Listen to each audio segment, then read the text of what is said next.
টাকা রিফান্ড করার কাছ থেকে কিছু নাই বলে বসিয়ে দিচ্ছে চেক করো বকশিসটা আমার আশায় আছে তাহলে চাকরি করা দরকার নেই ঠিক আছে আপনি সর্বোচ্চ 100 টাকার সাথে রাখতে পারবেন এর বেশি পাওয়া গেলে কিন্তু আপনার বিপদ হবে কেন থাকবে পোস্টে পোস্টে থেকে যাবে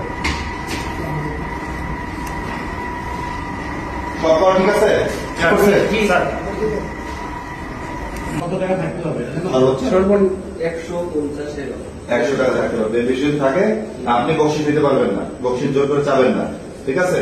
যদি এমন হয় তাহলে কিন্তু বিপদে পড়ে যাবে চাকরি থাকবে না পানিশমেন্ট হবে ঠিক আছে বাকিদের খেয়াল করে বলে দিবেন টিস্যু থাকবে না এমন যেন না হয় টিস্যু একটা এখানে আছে ব্যাকআপ টিস্যু থাকবে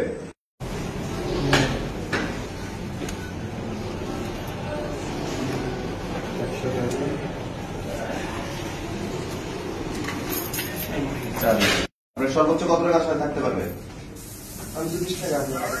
100 টাকার বেশি সাথে রাখতে পারবেন না ঠিক আছে আপনি দেখে ঠিক আছে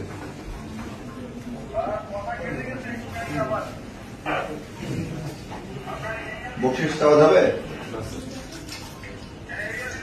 কিছু ব্যাপার সরাই ফেলেন একটু আগে দিচ্ছেন ছিল একটু আগে ওই জায়গায় টিস্যু পাওয়া যাবে না ওপেন করেন পুরার নাম করে কিছু নাই কেন কবে প্রতিবন্ধীদের টয়লেট কি দিনে 100 বার ব্যবহার আছে যারা আছে তারা কিছু নাই একটা ভিতরে